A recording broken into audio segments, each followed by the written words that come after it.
Hello? What's your least favorite scary movie? You taste like curry. Welcome to What's Your Least Favorite Scary Movie, the podcast where we talk about the good, the bad, the ugly, and the absurd in all of our favorite and least favorite scary movies. Because we believe every horror movie rightfully has this fan base. Even if we don't always get it. My name is Travis. My name's Jessie. And welcome back to Pride Month on the podcast. If you are new here, what we do during Pride Month is all of our sales and membership fees and whatever that we get from our Patreon in the month of June are going to be donated to the Trevor Project at the end of June. So that is what our goal is, what our plan is to give them as big a donation as possible. You can find the link to our Patreon down at the bottom of the show notes. Our highest tier is only $6. It gets you access to bonus episodes, stickers, shout outs at the end of the show, everything like that. You can also just buy an episode if you want. So if you want to go through and buy a couple individual episodes, all of that money that we get for June will go to the Trevor Project. Second announcement, we did To Be or Not to Be this past weekend. That's right. And we covered Psycho Beach Party. Yeah. Which was... It was a party, man. It was a party. It was a wild-ass movie. And if you want to listen to us talk about a weird 60s parody slasher type thing about beach killings, then go do that. It's there for you. We have that now. We didn't have that before, but we do. Yeah, we do now. Yeah. We do now. Do we have portal? Yes, we have that. Blah, blah, blah. We have blah, blah, blah. Yep. We have poll results. So last week we talked about Return to Sleepaway Camp, and we wanted to ask everybody who had the better comeback. So this is a battle between movies here, Return to Sleepaway Camp and the original Sleepaway Camp. So in Return to Sleepaway Camp's corner, we have Alan, whose catchphrase is, "Your ass stinks." And then on the other corner, we have Ricky with "Eat shit and live." So, I mean, thanks everybody for doing this. There's a lot of people that voted in this, and it was a fucking landslide. I knew it was going to be like this. But hey, at least we have somebody that voted for Alan here. We have 5% for Alan's "Your ass stinks" versus Ricky's 95% on "Eat shit and live." All right. I mean, I think that's the right answer, man. Ricky's insult, his comeback there is legendary. It's one of the best in horror. It absolutely is. Yeah. So thanks everybody for participating with that. Really appreciate it. All right, so that's it for that. I think that's got announcements out of the way too, so I think we can go on into Raw. All right. Raw premiered May 14th, 2016 at the Cannes Film Festival with a wide release in March of 2017. We watched it on YouTube. Because there are limited watch options. As of today, you can stream it on Prime Premium if you have that. Otherwise, you're going to have to rent it from YouTube, Google Play, or Fandango at home. Yeah. This is one that I've seen on Netflix several times, and that's actually where we watched it initially, but that's not where it is right now. Yeah. Written and directed by Julia Ducournau. Music by Jim Williams. Special effects makeup by Olivier Alfonso and Amélie Grossier. Starring Garance Marillier as Justine, Ella Rumpf as Alexia, and Robin Nat Ufala as Adrienne. Travis. Yes. Time for our favorite game. Budget or Bugted? Bugted. Yes. So it has a reported budget of 3.5 million euros, which at the time was equivalent to about 3.8 million US dollars. Not bad. I got the US opening box office amount because that's what showed up. I'm surprised it's open in the US, honestly. It had a 24.8 thousand opening weekend and a worldwide gross of 3 million. Wow. Pretty good. IMDb score of 6.9 out of 10. Nice. Yeah. Wow, that's actually good. Yeah, I'm glad that has a high rating.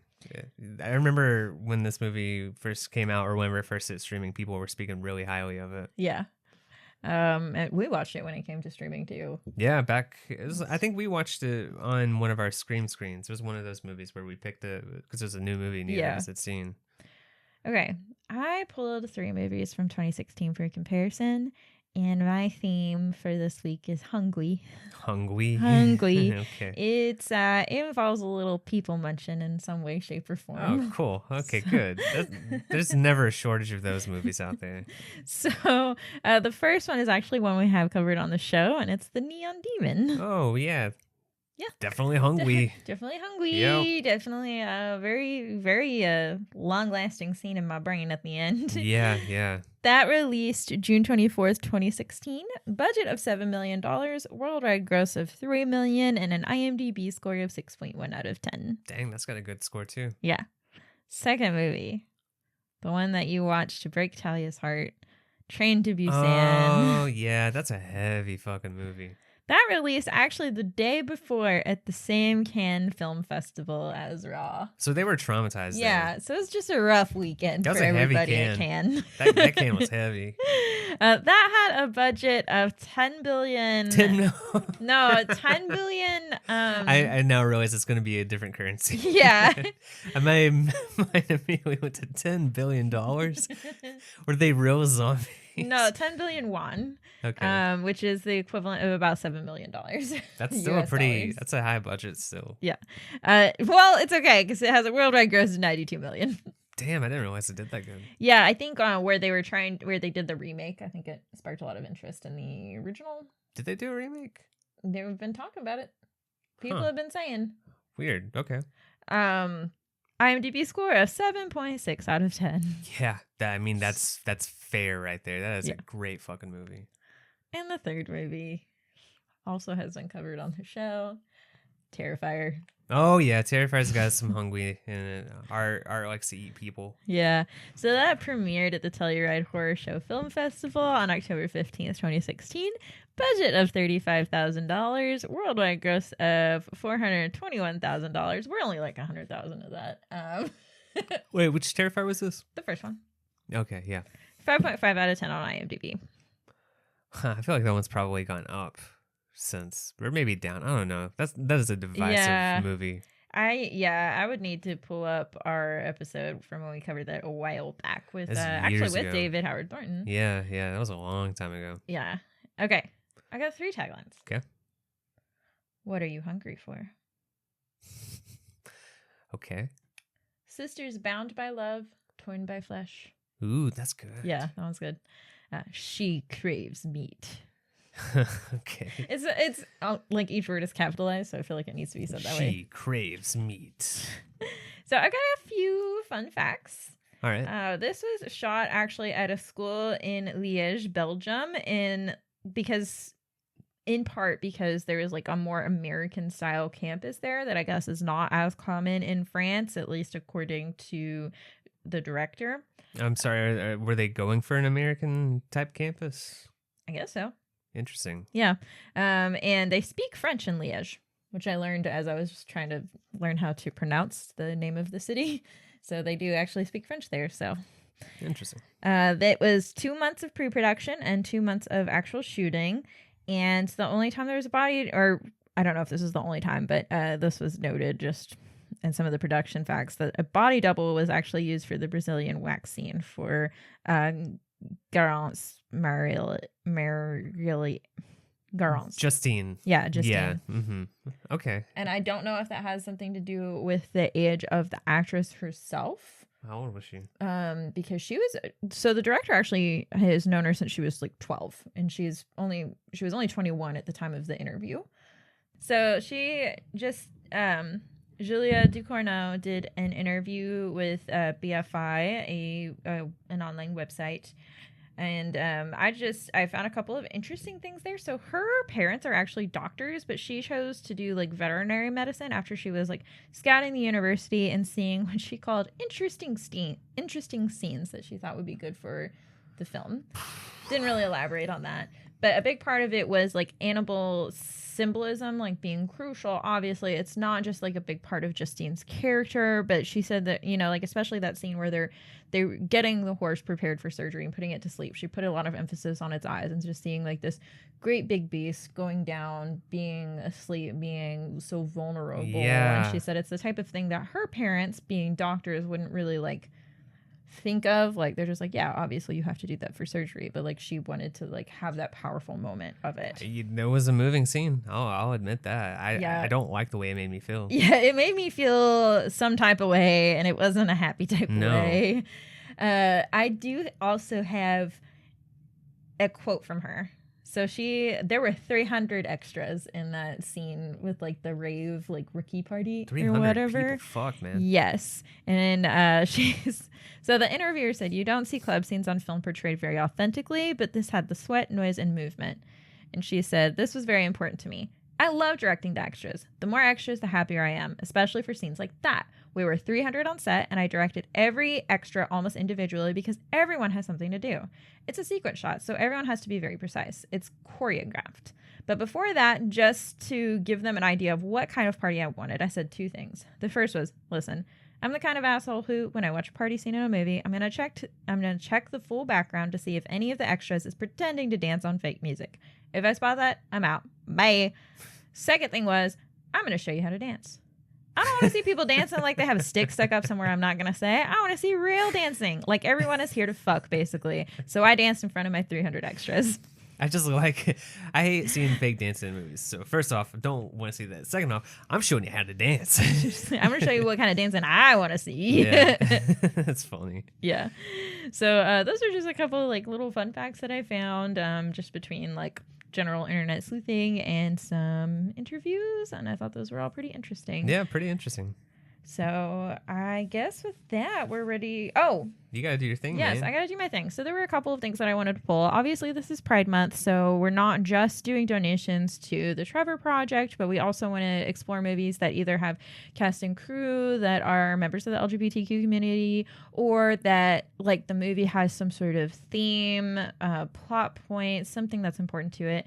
And I've got a couple of things that I wanted to read about it. One is a review from Star Observer Australia, which is it's a record of Australian LGBTQ plus history, and a reviewer named Lawrence Barber did a review of Raw and had a read on the relationship between Adrian and Justine that I thought was really interesting. Is it bad that I never caught that roommate's name? Always wrote him as roommate because I never caught Adrian once. He says it one time when they're like doing the crawling underground to the rave. Yeah, the opening. Yeah. Yeah, okay. So, Lawrence says, horror is a genre that tends to give little to queer audiences, perhaps in part because filmmakers are often unwilling to juxtapose the frequently transgressive nature of horror stories with the more conventional images of queerness that tend to be present in contemporary filmmaking. The danger of queer desire tends to be exploited in thrillers rather than horror, in films like Xavier Dolan's Tom at the Farm or The Talented Mr. Ripley. While Raw's main character is an LGBTI, it uses a gay character in a specific and crucial way. Justine's roommate, Adrian, is gay and gorgeous. She complains to him that she asked for a female roommate, and he brushes it off, saying, I'm not going to say the word, the F slur, is much of a muchness. But the awakening of Justine's desire for flesh, a clear metaphor for her sexual awakening, crosses that boundary and fuses with her desire for pleasure. In this way, Raw tackles the sometimes tricky subject of relationships between gay men and ostensibly straight women in a fascinating, predatory way. Justine devours a shirtless Adrian with her eyes as he plays soccer, and then curiosity gets the best of both of them. It fractures the relationship. Justine takes it as a sign of interest, but Adrian becomes confused and frustrated. Why did he have to withstand bullying, only to have him question his sexual identity now? Each character ultimately feels in some way exploited by the other. So I thought that was a really interesting, because Adrian's character is a huge part of this movie, even if he is not the main character. And it also kind of led me into wanting to discuss the bury your gaze trope. Bury your gaze tropes. Oh, bury your gaze. Okay. Yes. I thought you were saying barrier gaze. Like no. for gays or something. So, and this is just a little snippet about it, and it's got some statistics, and it's going to have like some spoilers for The Last of Us.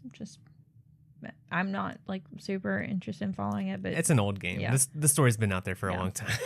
So basically the barrier gaze trope is that gay or lesbian characters tend to meet unhappy endings, and it can range from like heartbreak, insanity, loss, depression, imprisonment. It could also be like having like homophobic attacks, committing suicide, suffering an illness, something like that. Because it happens a lot more to female characters than male characters, it's also oftentimes called the dead lesbian syndrome. And this is especially common in television shows. And a group called Autostraddle examined 1,779 scripted U.S. television series from 1976 to 2016.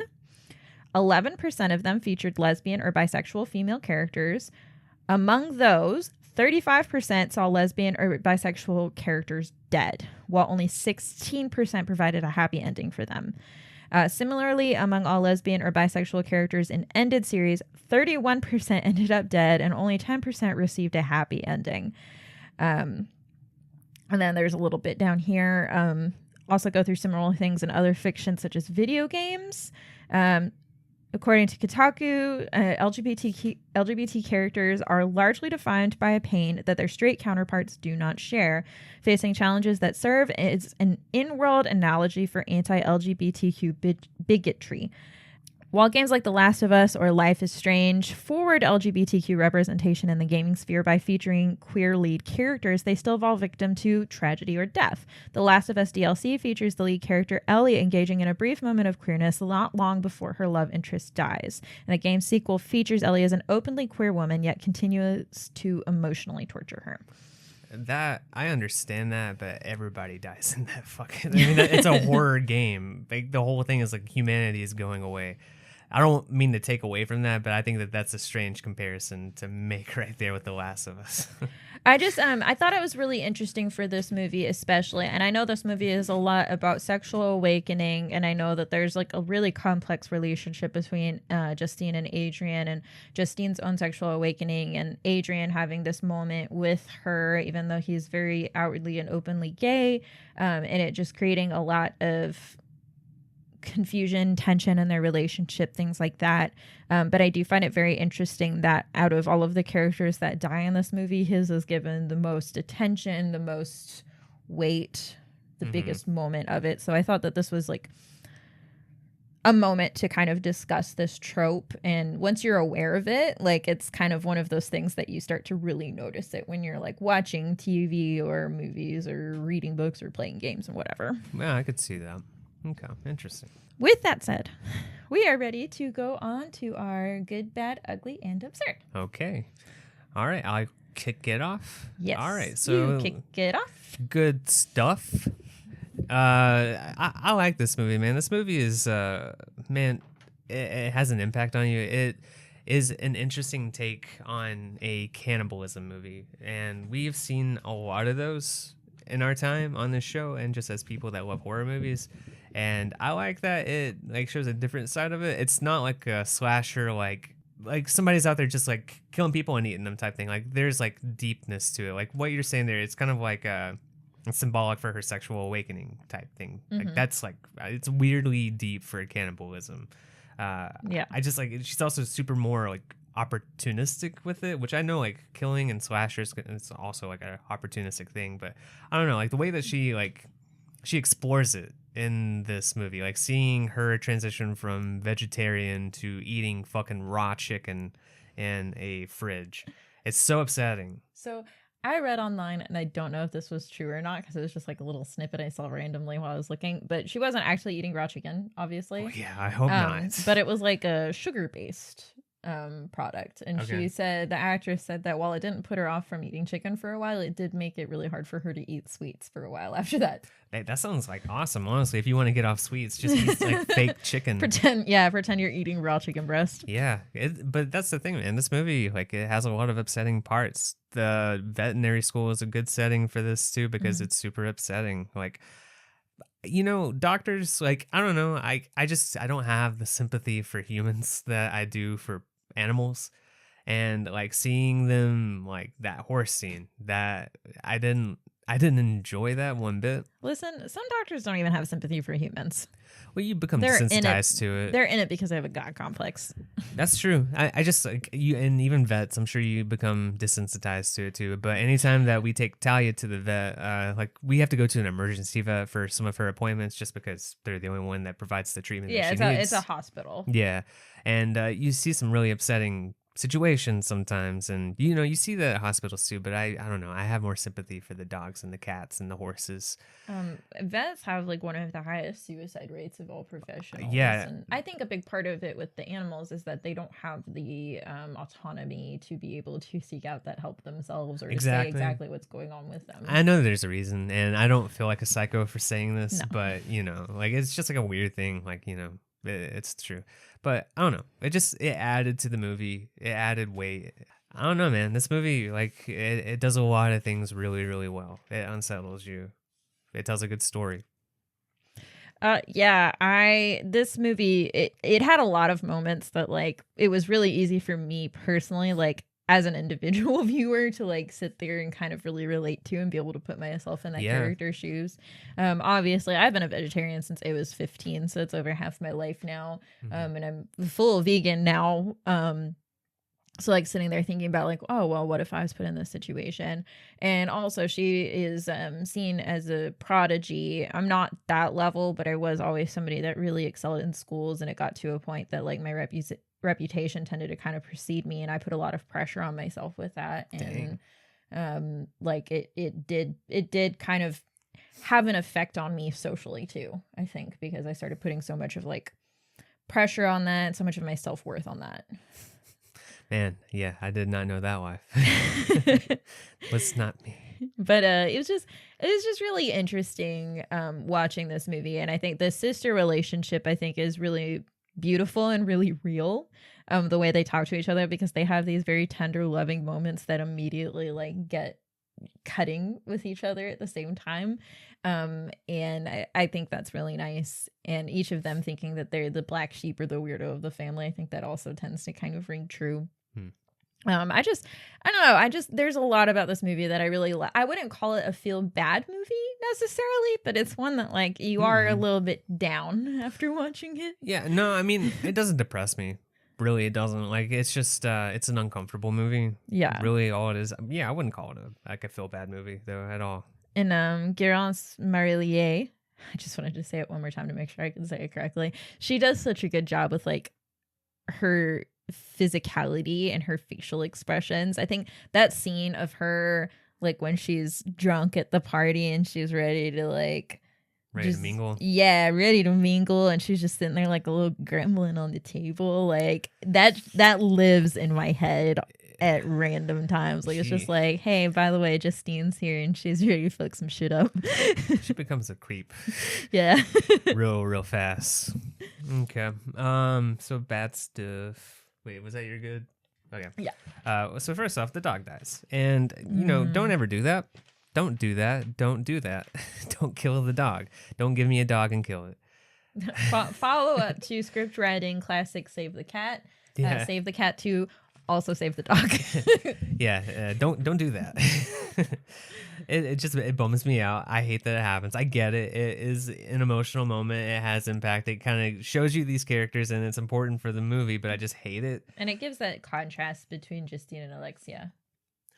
I think it also shows her development, her descent into this, whatever you want to call it, because she's becoming desensitized to it too. Yeah.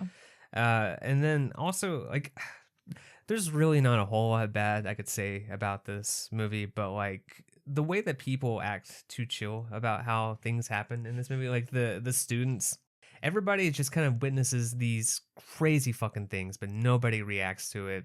Nothing happens. There's no repercussions. What's the fucking culture at this school? I don't understand. I would not survive at this school. I think this school probably has many deaths. Like this shit, like they're all desensitized to some, like we have a fucking like bite off in the middle of a courtyard. Nobody does shit. People are just like standing there watching it and then they go on about their day. The dog death, they just shrugged that shit off. Justine chomping the limp off of a dude. People are super chill about it. Her roommate's super chill about it. She's like, oh, you're into S&M. Yeah. What the fuck is that? Like, that I think is weird. That's not real. I just think that maybe, I don't know. If that's the story you need to tell, if that's how they need to be for the story to progress, whatever, but it's not real. It just stands out to me how weirdly chill everybody is. Also, what is the timeline? It's like a whole semester, I think. Is it though? Because it feel like because they refer to it as the rookie week. Well, I think it starts with the rookie week, and then after the rookie week, they have that picture taken. I think that's the conclusion of the week.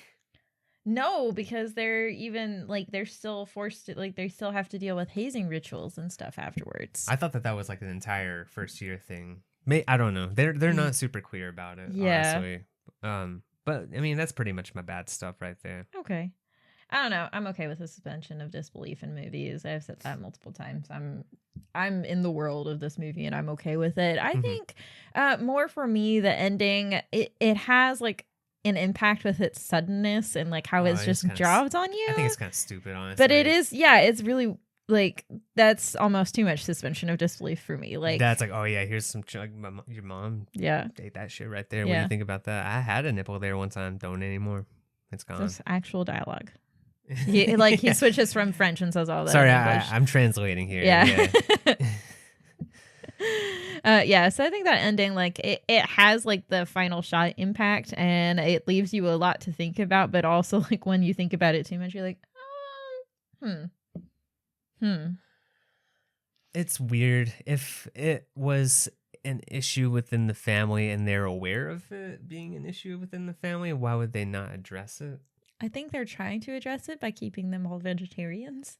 That's not really addressing it. That's trying to replace a behavior with something else, but they're not really using it as like a learning moment. Like, don't eat people. Like, we need to teach you guys this, I guess, but don't do that. I don't know, man. It's fucking weird. Okay. Okay, so ugly stuff. Justine kind of becomes a sex pest in this movie as it goes on. We get her, like, first off, like, when they're supposed to be, like, making out in that closet, she bites that dude's lip off. And that's super fucked up. Everybody's really chill about it. But then we get to that part where she gets super fucked up at a party, super drunk, and she's starting to just, like, kind of chomp on people's necks and kind of, like, try to be, like, sexually seductive and shit like that to people that are not interested. And she's just... It's a problem. I think so, and I'm saying this knowing that you would call this out if this was a male character. Okay, yeah. I don't want you to take this as me rebuffing your point. Yeah. But this was something that Ducorneau like addressed in that same interview, saying like, part of this is that she doesn't want female sexual awakening to be seen as something more shameful than male sexual awakening, and how like men are often like lauded for going out there and their sexual prowess and all of that, and women are taught to feel guilty after the fact. I'm saying that fully acknowledging that we would call him a sex pest if it was Justin and not Justine. You know what I mean? Yeah, and that's the case here too. Like, there's nothing wrong with like sexual awakening. I like if you're like, go have fun, man. Just don't do it to people that aren't interested. Yeah. That's really all. It's that easy. Yeah. Yeah, I think definitely, especially the way, like, it feels especially, like, predatory towards Adrian because, like... Yeah, that, too, because she saw that he was, like, watching porn or something like that. The dude's already horny. Like, he's, Yeah. Like, he's made it very well known he's gay. Yeah. Like, he's like, I'm gay. You saw me getting a blowjob from a man. I've told you I'm gay.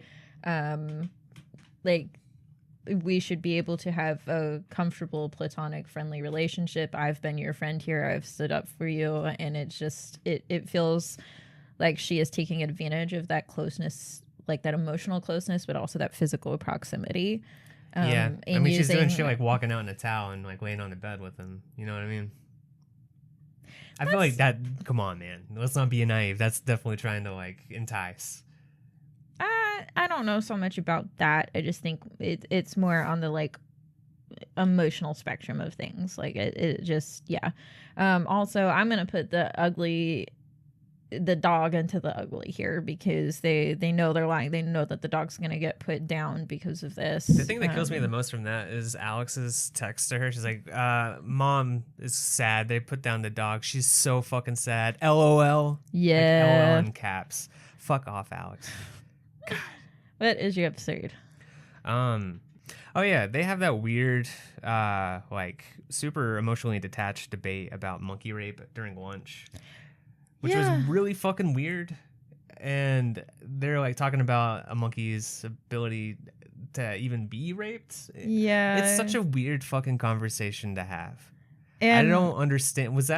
Is there meaning for this in this movie? Does it apply to like a thing here? yes. So part of this is like meant to show like Justine's like her social mores and like paying attention to how people are reacting to things that she's saying, but also kind of contrasting her like, I'm here because we care about the animals. That's why we're here, right? Like we should care about this. And it's meant to show like where she's at morally at the beginning of this movie. Okay. Yeah. It was a really weird situation.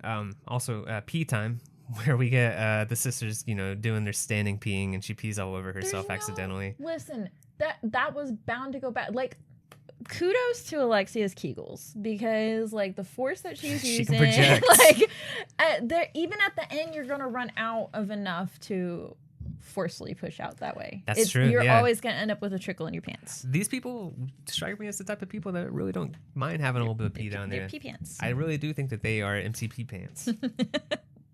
And the final thing is the bite fight that we have at the end. It's just, it's so fucking weird, man. Just to like end it on like a fucking bite fight where they're just biting chunks out of each other. They each have each other's hands in their mouths, and it makes me think of when we like Scout and Zoe are fighting and we try to separate them, and they each have each other's like the haunches of their necks. Dude, yeah. Their mouths, and we're like, let go. 2 days ago, I was here working, and Scout pounced on Zoe and slapped the shit out of her. And bites may have happened. A lot happened in this instant, and there was a big chunk of hair that came out. And I just imagined Scout looked over at Zoe and was like, "You taste like shit." Yeah.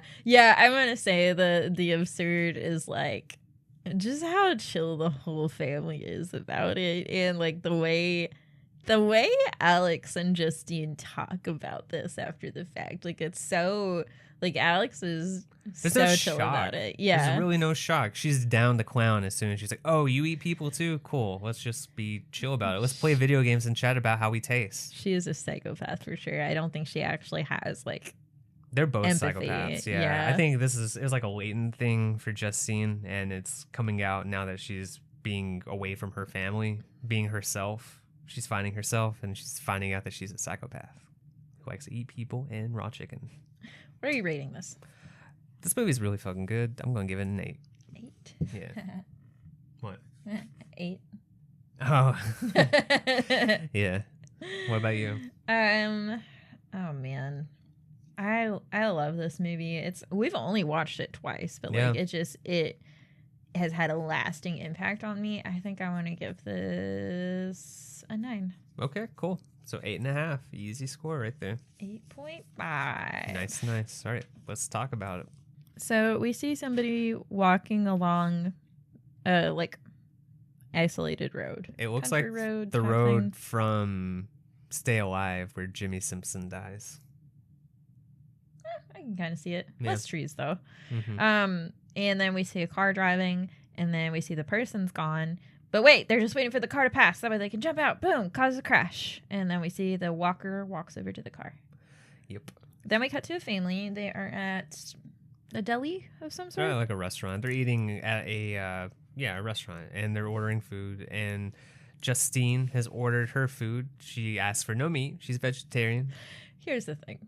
Because the server's like, no protein, and Justine's like, no, I don't eat meat. Except the question shouldn't be no protein. The question should be, is your entire meal mashed potatoes? I'm not going to judge her. I'm just saying the lack of protein is not the only issue. She just got a huge plate of mashed potatoes. Yeah. And somehow in said mashed potatoes, meat was found. She takes a bite of it and has to spit it out. Mom goes to complain. That type of shit happens all the time. Mashed potatoes? Anything. You've seen me have to like drop out a bite of food before because like a piece of chicken has gotten into it. Yeah, I just wouldn't expect mashed potatoes, I guess. I think especially like in a setting like that where it is like cafeteria, like deli style. Oh, I didn't and notice they're that. scooping it out. That makes sense then. Because like think about like if we go to Qdoba or something, how many times has a piece of chicken made its way into my bowl? That's true. So Mom goes to complain. We see they are dropping her off for school. It's her first year at the school. Her sister also attends there. They try calling her to come visit, but she blows them off. Yeah, she's supposed to come pick up Justine. Yeah. But Justine just sends it saying, it's fine, I'll go. Yeah. In her dorm, she wakes up to some loud noise happening, and her roommate is there. He is a he. And she was like, I asked for a girl. And he was like, I'm gay. To them, it's the same difference. Yeah. Then they get hazed. Yeah, it's just like a lot of chaos. I would fucking hate this. People come barging into a room, getting them all the people out into the hallways, and they take their mattresses and throw it out the window. Mm-hmm. And then they force them all to go downstairs, and they're like in the crawl space under the building, and they're actually literally crawling. I think that they're in a parking garage. They're having to crawl through the garage. They're like on dirt though. They're not on concrete. I couldn't tell. Yeah. But Adrian is trying to comfort Justine, and he's like, it's okay. Like, just think of it. It's just a game.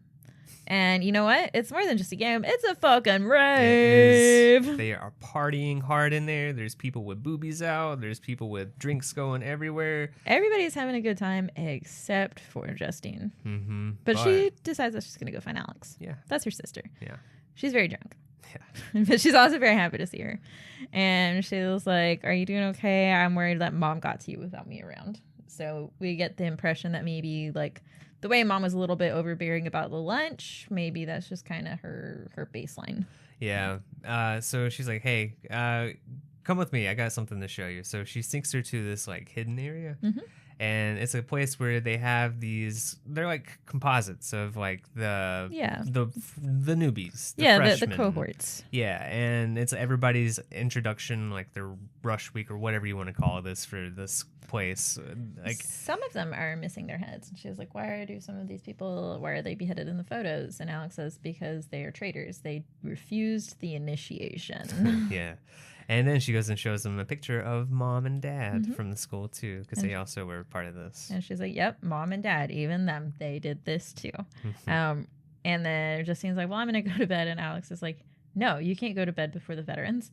And it's important to note, I don't know if it's ever like explicitly said, but her age in this movie, Justine's age, is meant to be 16. Like she is an actual, she's an actual literal prodigy. So she's a lot younger than the rest of her peers. Never said that. I thought she was 18. Yeah, so this is meant to be like, it's not just that this is a new environment for her. It's that she's like socially, developmentally behind everybody else there. Interesting. Okay, so she's back in her room. It's all trashed. That's that. Yeah, and she's asleep, and she hears Adrian coming in with a guy, and he is like, shh, my roommate's asleep. Yeah. So this is where we get the horse scene. She is watching them do a whole procedure with the horse where they take it down to the ground, tranquilize it, and then flip it upside down and put it on stretcher. Yeah, they have to like use basically a forklift to get it on the stretcher, and they intubate it, and watching this horse fall asleep, it is like it tugs at the heartstrings because you're like seeing it dangled upside down. Almost went super fucking country. They're dangled. Most country you've ever sounded. Yeah, but like, yeah, man, it's really upsetting.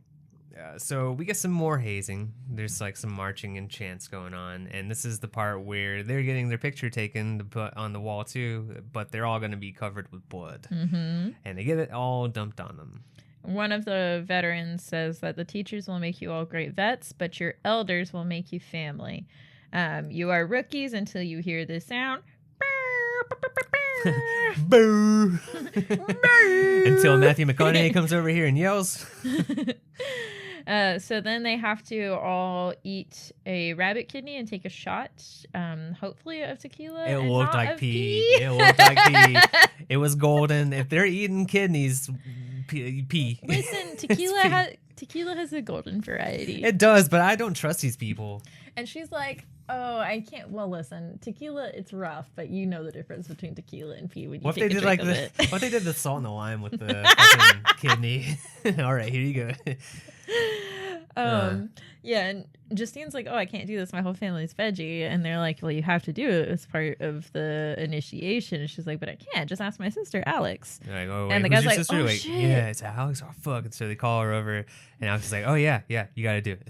And she just like pops one in her mouth. And then she goes over to Justine and she's like, she eats two of them. She's like, here, I love it so much, I'll eat 2 kidneys. And she's like, mom and dad did this too. Yeah. Man, fuck her. She was supposed to bail her sister out, and she let her sister down. So, well, she just went over with her the night before. Like, if you don't do this, you're a traitor. I know, but beheaded. It's still fucked up. She's a vegetarian. She doesn't want to eat a kidney. She didn't want to do it. This feels realistic for the older sister being like, come on, dude, don't fucking embarrass me. Yeah. So, they're at lunch. This is where they're having the monkey rape discussion. It's really weird. That's as much as it is. It also kind of shows like that, like when you're young and you have your morals and ideals, it's very easy to have a black and white stance on it. Like it's baby activism. Like this is what I believe. And yes, I believe there's no difference between a monkey being raped and a woman being raped. And her peers are like, kind of beg to differ a little bit with that.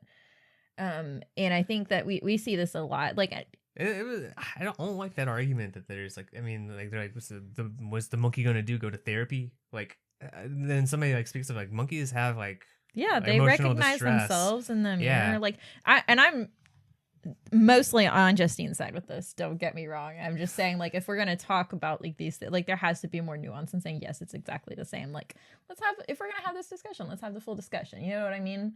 And I think she's just very much drawing a hard line. Like this is exactly the same situation. Okay. For the record, I want it stated I'm not cool with monkey rape. Okay. I'm putting that out there. All right. So Justine, she's getting real itchy. She's in her bed. She's itching all over the place. And then she lifts up her shirt and she's breaking out into a really fucking bad rash. Oh, but before that, we see Adrian and Justine in class together. And Adrian's trying to look at her paper. And she's like... Oh, yeah. A little goodie. Good. The French just got me. Goodie. Goodie dishes. Yeah. But she is the first one done by what appears to be a large margin, and she takes it up to the teacher, who's like, the genius. And he like looks at the paper. He's like, oh, a mistake already. And she was like, oh, let me see. He goes, nope, too late. And he like shows it to the bottom of a pile of papers. I don't like this guy. He's mad that she's good at school. Yeah, he's like, you're too good. You're not gonna get it past me though. Like, you're not gonna be too smart for me. We'll talk about it in a minute, but he really sucks. I hate this guy.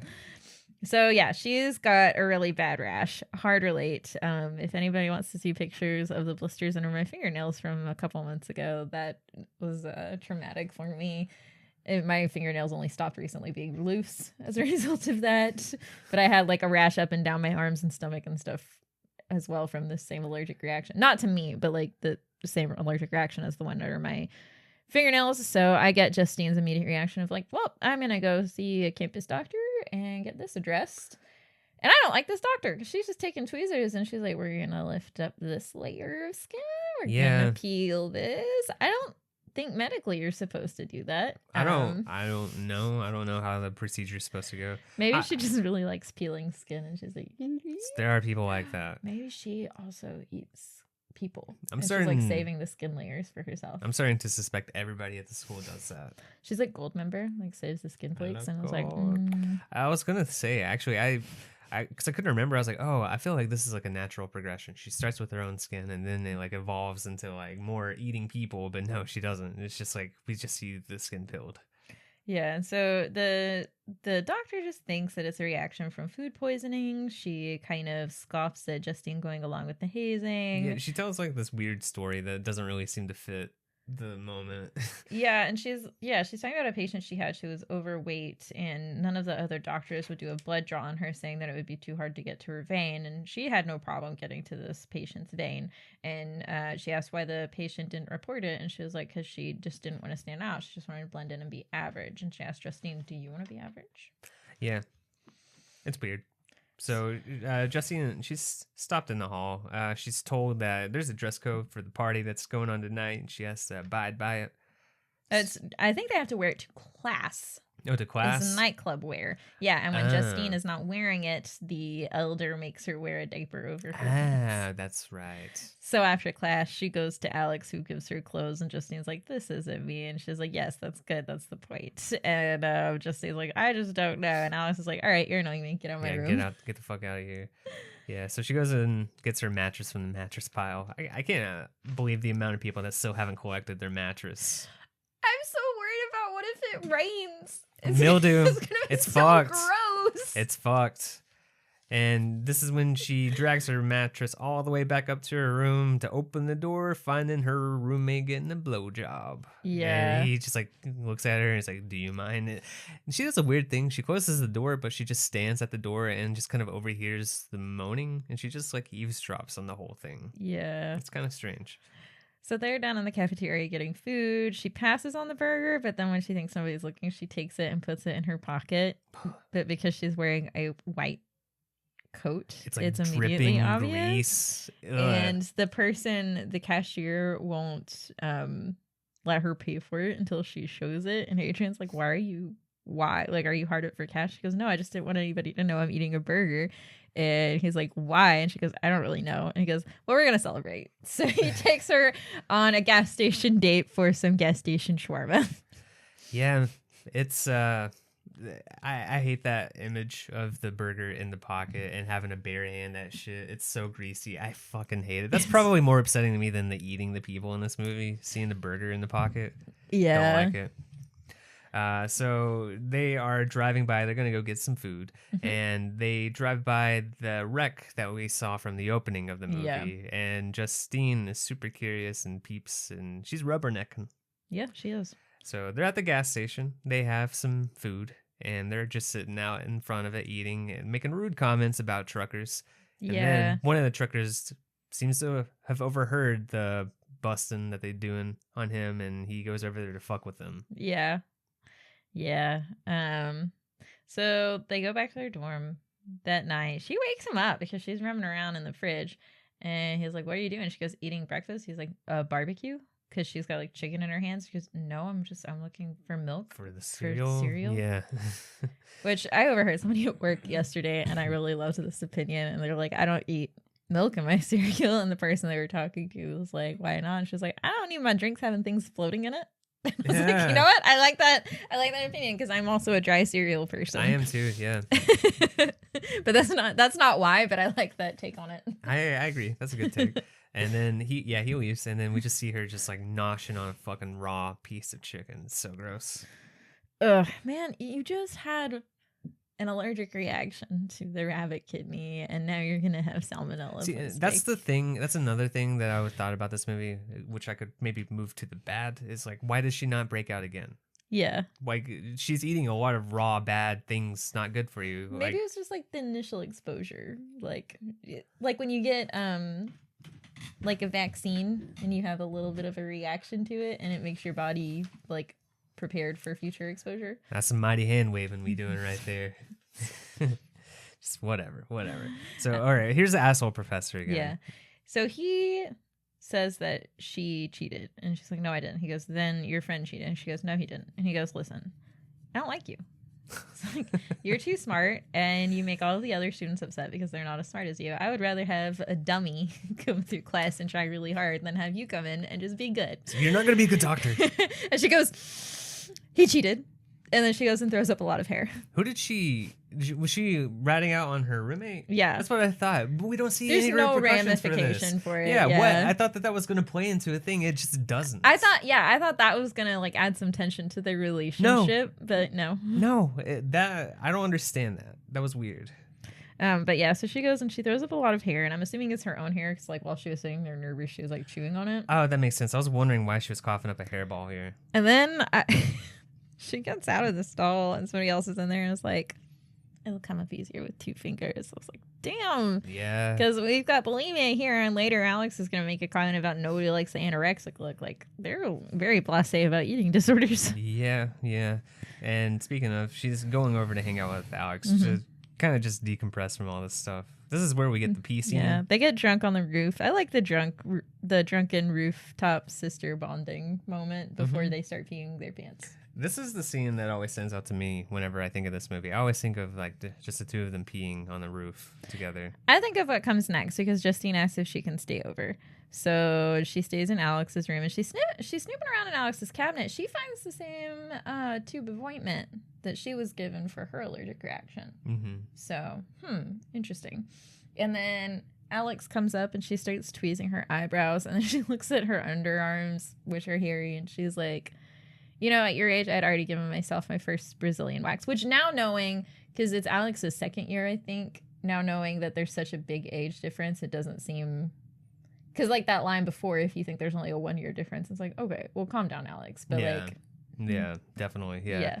So she offers to do it for her, and we get that. Also, here's a question. The dog gets to stay? Did they deliver the dog to Alex? Why was it not with Justine if it stayed at the house? Why is it not with Mom? Because it's Mom's dog. I have no clue. The dog just saying, I think it just needed to be here for the story. It needed to eat the finger. Yeah. Really, but the dog is just kind of hanging in the dorm room. Yeah, because it was at the party too. Yeah, it was at the party with Alex. It was a party dog. But she brought it. Justine brought it. But we don't see Quickie walking with her when she's like walking with her suitcase.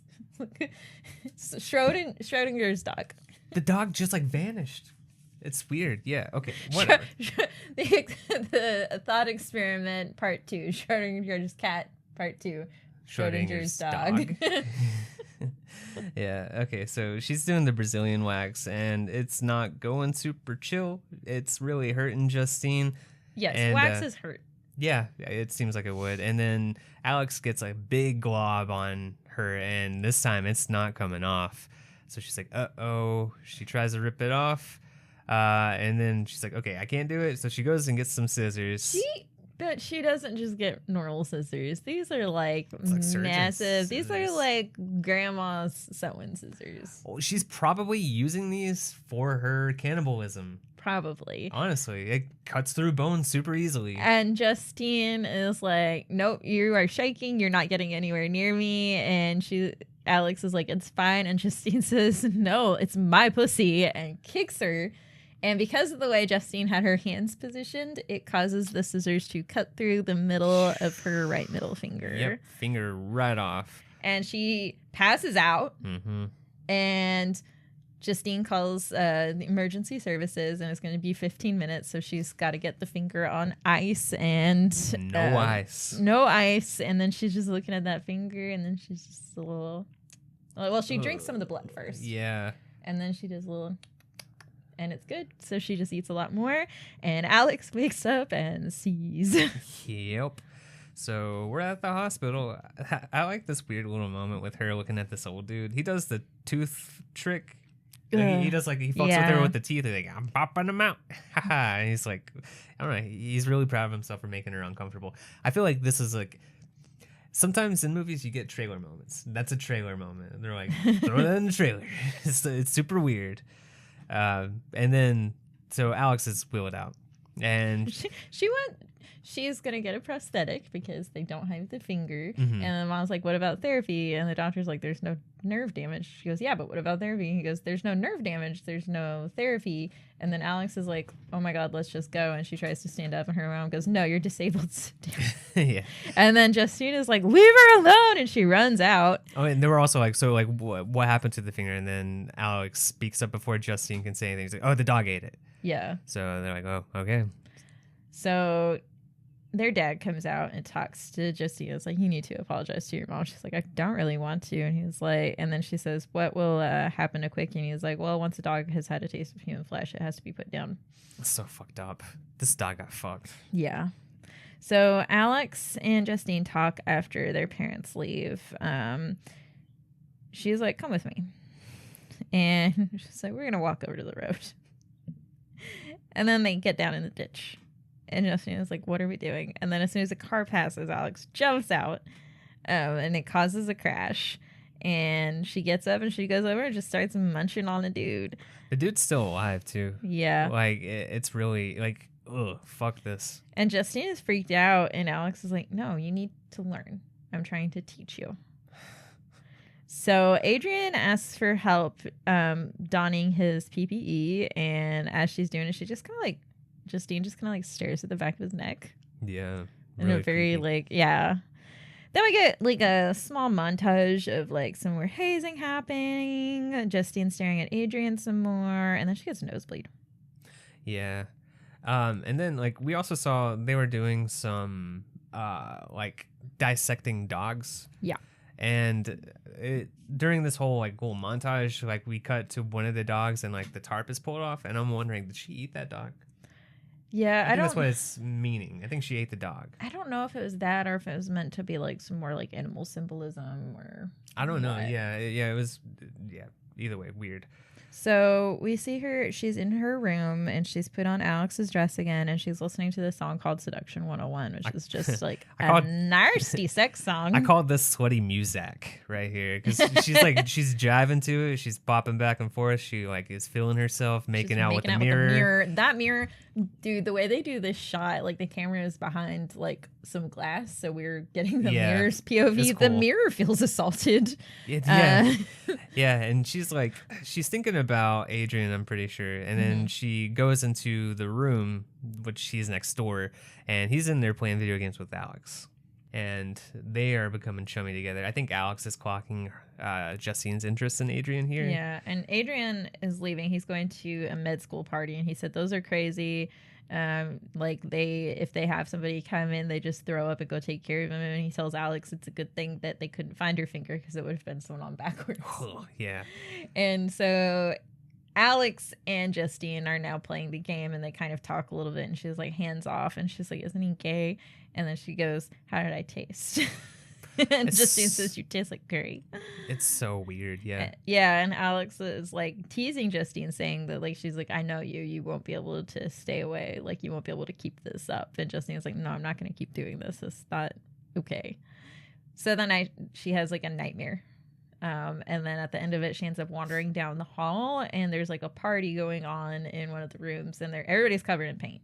And as soon as she walks in, she is covered head to toe in blue paint and thrown into a bathroom with a guy with covered in yellow paint. I like this. All right, so go in there until you all make green paint. And they start making out. They kind of actually start to get into it, and he seems to sense that she's a little bit nervous. And he's like, we'll go slow. I think it's fine. And so she starts getting into it. We hear a scream from outside the bathroom, and he runs out and he goes, she's psycho. And his lip is pretty fucked up. She just chomps his lower lip off. Yeah. Yeah. And she goes to shower in her room, and she digs out a chunk of it in her teeth. Yeah. And then eats it. God, man. So Adrian talks to her afterwards, and he's trying to figure her out. He's like, so you're into S&M? And she's like, why, are you going to kiss me? He goes, no. And she goes, then you have nothing to worry about. And she walks away, and he's about to do, some single man action. He's watching gay porn, man. He's tugging on himself. He's feeling it.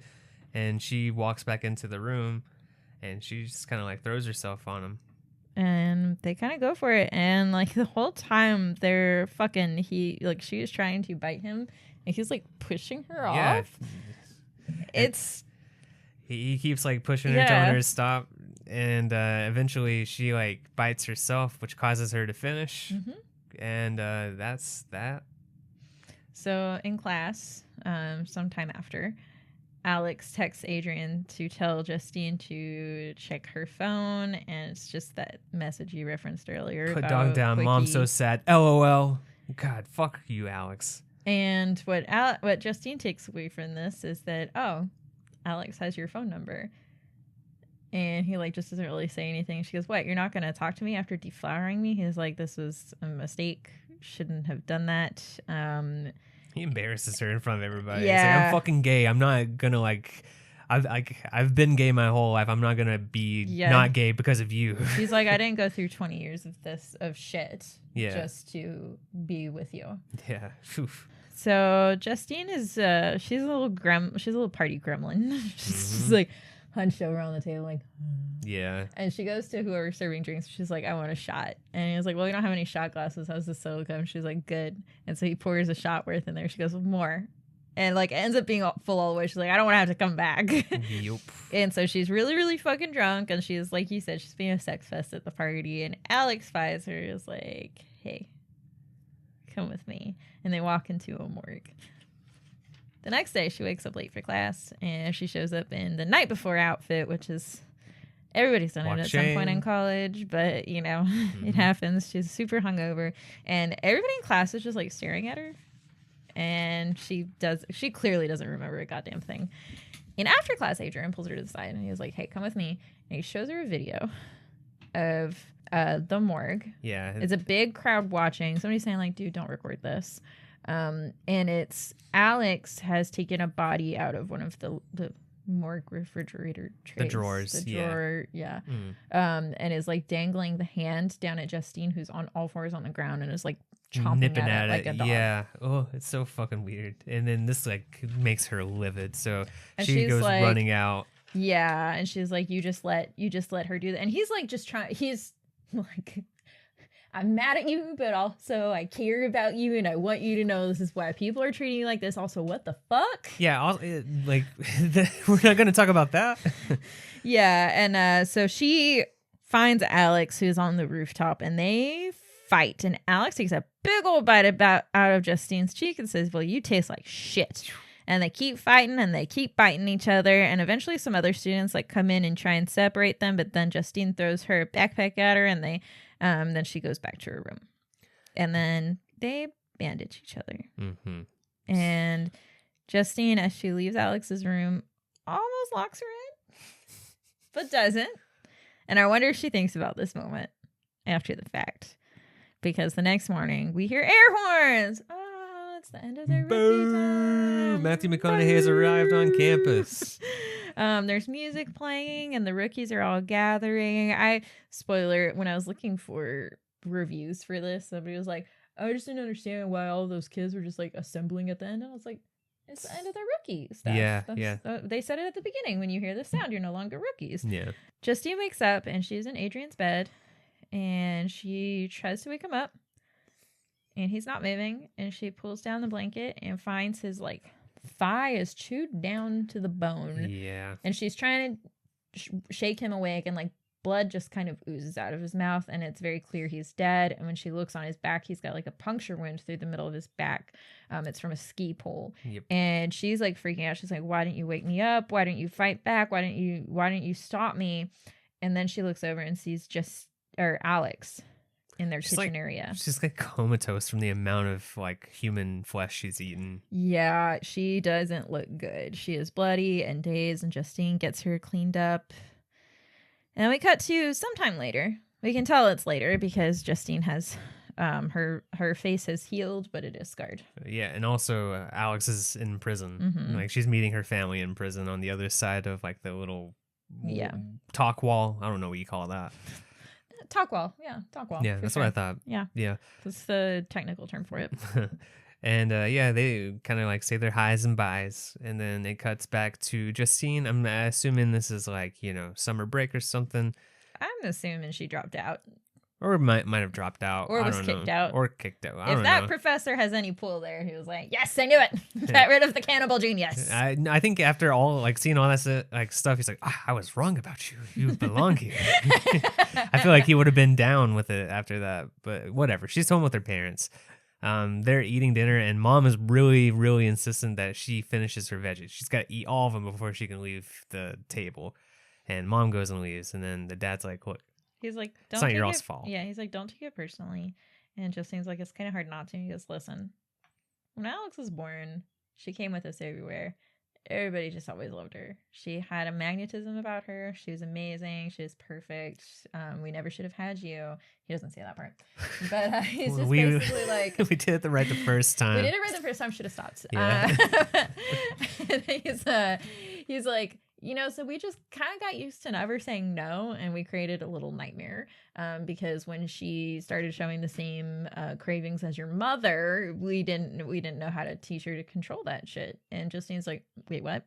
And she goes, yeah, no, your mom was pretty tough. She was like you. She was a creeper. She was a clinger, except she chose somebody who was straight, so it worked out a little better for her. And she figured out her ways to handle things. And I'm sure you will too. And this is where, like, he's saying this as he's unbuttoning his shirt, which is a weird vibe. It's the reverse of Jacob taking his shirt off in front of Charlie. Yeah. Like, put your clothes back on, son. Put your clothes back on, Dad. And he just like opens his shirt and reveals that I guess mom's way of dealing has just been chomping on Dad. Just taking some nibbles out of him. He's got scars all over. And then it's just like, yeah, look at that shit. Yep. That's what we are left with in this movie. Okay. I just think this movie is amazing. It's beautifully shot. I just think it's neat. It's really disturbing, which is what you want in a horror movie. I agree. Makes you think, which is what I want sometimes in a horror movie. So I'm going to keep it at a 9. Yeah, keep in mind at an 8. Okay. I like this movie a lot. It's really powerful. It's really well done. I hope people that are, I know there's a lot of people that are afraid to, or not afraid, they just don't really like to watch foreign movies because they don't like subtitles. But like, if that's a barrier for you, man, like try this movie out, because like it might make you feel like you might have been missing out on some good movies. Yeah, and we watch everything with subtitles anyway, just because it kind of, it helps with like some auditory processing stuff. Yeah. So it's not, I'm desensitized to it anyway. I am too. I remember, like, especially like from the last drive-in, anytime like a international movie would be shown, people would be like, oh, it's fucking subtitled, I can't fucking stand that. Like, nah, man, it's fine. Yeah, it's good. Honestly, like, seriously, if you're a little bit nervous about it, start watching subtitles with just like English shows. Yeah. Like your predominant language, and that way the subtitles match, and you just get used to having them on screen, and you stop feeling like you're focused on reading the subtitles. It really just becomes second nature. Yeah. Like I whenever I first started doing that, I thought for sure it was going to be an invasive thing, having text over the image the entire time, but no, it becomes like natural after a certain point. Yeah, and it makes it definitely helps kind of like take down some of the barrier to entry for foreign language films, and it does make it easier to process like the action going on the screen, the tone, at the same time as like reading the dialogue. And it's to the point now where like I tend to prefer that over like dubbed stuff, anime notwithstanding, because it's a cartoon anyway. My only problem with like animes and dubs is like you can't do a lot of times subtitles, because a lot of times the subtitles match the actual subs, so it doesn't match the English dub. Yeah. But yeah, the only problem I have with subtitled movies now is when we're trying to cover them on the show, because it's a lot to, it's hard, make sure that we're catching sentences as they're being said, because you have to look down and like see what you're writing. You have to deal with other words. But it's definitely, if you want to do something outside your comfort zone, if that's a thing that's outside of your comfort zone, would recommend that. It opens you up to a lot of different movies out there. Amazing movies, yes. Who did you relate to? I related to that gas station truck driver, like, because he overheard them fucking talking about him and trashing him, so he's like, I'm gonna fuck with him. Like, you know what, I'll make them think maybe that is what I am. And then at the end he's like, by the way, I'm fucking with you. Yeah. So like, you know, that was fun. Unfortunately I feel like I'm gonna relate to Justine. Yeah, I mean, that was obvious from the get-go. Yeah, for me. Based on all of the things that I've said up to this point. What do we think Talia thought of this? Talia was fucking having a good time. She was over there playing with her toys. She was noshing on her shark. She did get scared though, because when it started getting to stuff with Quickie, she insisted on getting between us. That's true. Yeah. She had to be between us. And she was very cuddly, and she let me cover her eyes at the scary parts. Yeah, there were some sad moments for her here. So I think overall she would give it, she'd also give it an 8, because she would appreciate the punnery of it. Yeah, I think so too. Yeah. Who is Zoe's ultimate warrior? Come on, let's be real. It's Alex. Is it Alex? It's Alex. Alex is going to do whatever she can to get the food. So is Justine. No, Alex is not apologetic about it. I don't think Justine is either. She is at first. Alex probably was at first too, honestly. But that's not what we see in this movie. I guess that's true. Yeah. If I were to give it to Alex, I would give it because of her like ability to hunt. She hunts the people with the car trick. Also, the eating until being stuffed. Eating past the point of being comfortable. If Zoe could eat to the point of being comatose, I think she would get herself there. Absolutely. That's her goal. So what is your dream sequel for this? Well, man, this is a hard one. This is one I wouldn't want a sequel to, but if I gotta, all right, then I gotta. Does Justine have a child of her own? I don't know, man. Do we go that far? I think we do. So we do a big time skip? Yes. How about it's whenever Alex is being released from prison? She's there to pick her up. So her sentence is served. She's reformed, maybe. she's having to live with Justine. Justine has followed her father's advice and tried to find ways to work around the situation, and she's been able to consistently still eat flesh while living a semi-normal life. And maybe Alex is like a good person in this movie who's trying to not succumb to the temptation, even though her family is trying to, let her know, hey, it's okay, you can do it. Like, we can do this. There's a way to do it. But she doesn't want to do that because she's had treatment. She's reformed. She feels better about herself. She's not breaking out in rashes all the time. And I guess like the conflict can go from there. Okay. You got anything to add? No, my brain was going in a completely opposite direction, but I didn't want to disrupt your flow. Well, what was yours then? My brain was merging our ideas together. So Justine has a kid, and Alex does come to live with her after she gets out of prison, but she's not actually reformed, and instead she's trying to corrupt Justine's kids.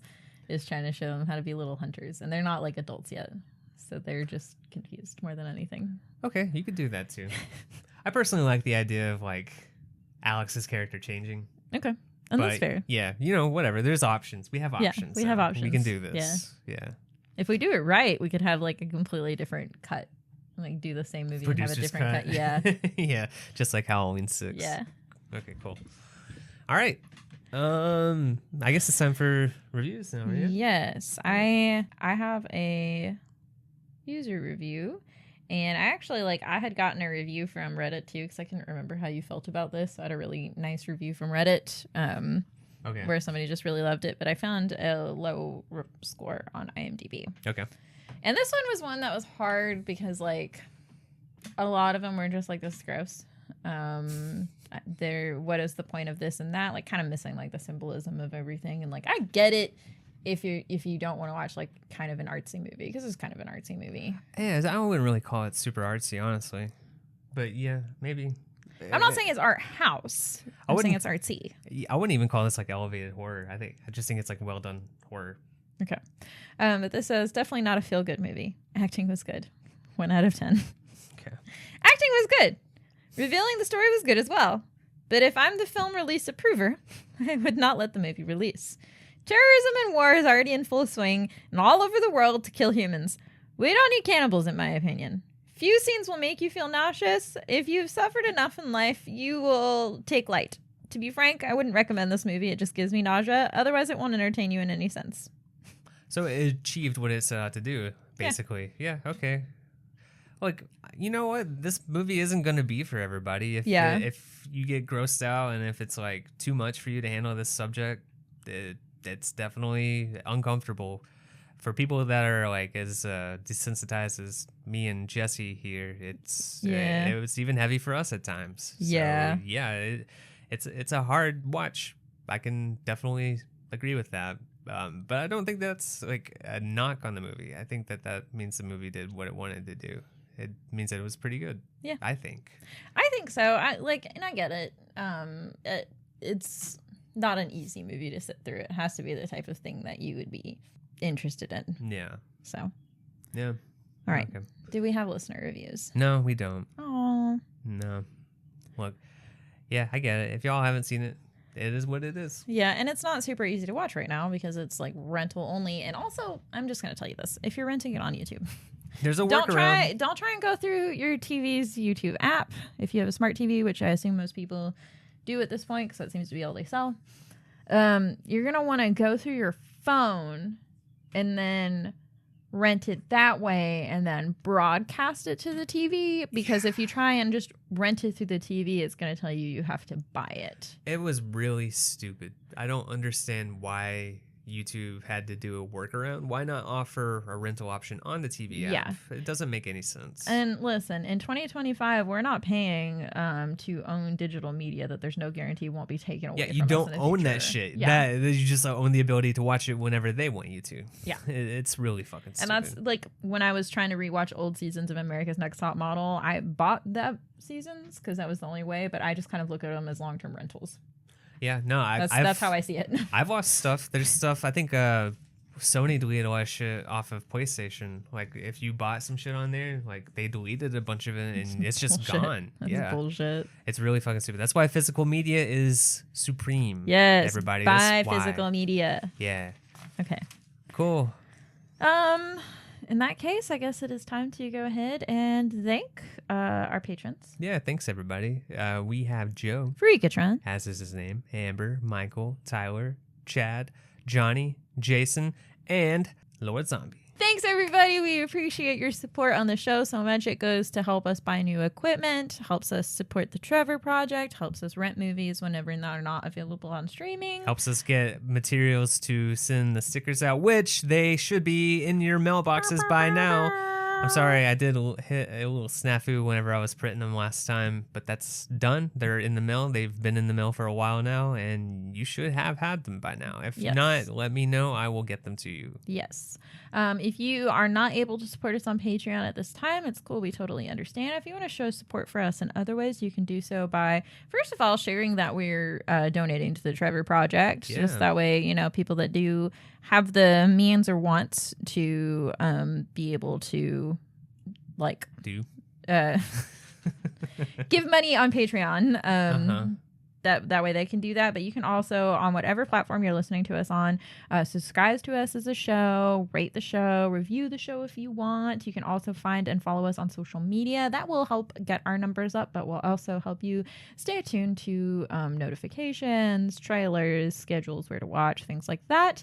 And you can find us on Blue Sky at Least Fave Pod, Instagram and Threads at Least Favorite Scary Movie Podcast. You can find us on our website, which is leastfavoritescarymovie.com. And if you want to email us, you can email us at leastfavoritescarymovie@gmail.com. Just again, we want to thank everybody. We're glad everybody's here. We're glad that we can talk about a French cannibalism kind of coming of age metaphor for sexual awakening. That's right. With everybody. And the implications on just various facets of life. Anyway, I don't want to ramble too much. Next week, we have another weird ass movie, a fucking fantastic movie that I am so happy that we are going to be talking about. It's going to be our Patreon voted episode, Hellraiser 2 Hellbound. Or I guess I should say Hellbound, Hellraiser 2. That's the actual title. And guess what? This one you can watch for free a lot of places. Yay! It's on Tubi, Pluto TV, Philo, and Plex. Or if you have an AMC Plus subscription, a Sling TV Premium subscription, a Prime Premium subscription, a YouTube TV Premium subscription. I'm going to say all YouTube TV subscriptions are premium subscriptions. That shit is not cheap. It's basically AMC through those or other ones. But yeah, it's also on Shudder. And you can rent it through Redbox, Google Play, or Fandango at home. So those are all the watch options. In contrast to this movie, much more watchable. Please do yourself a favor. Get acquainted with the movie. It's good. I like it. It's fun. I just think it's neat. It's my favorite Hellraiser. To be fair, I've only seen 3 of them, but out of the 3 I've seen, it's my favorite. So yeah, be on the lookout for that. We'll see you guys with that one next week. Yep. Until then. Bye.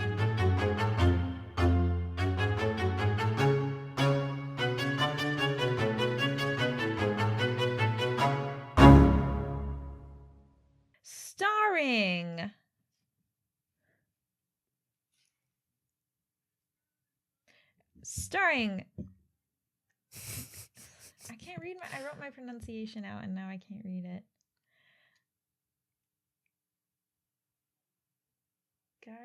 Garcine? Oh no, I can't read either of my names right now. Hold on. Give me a pause. Yeah.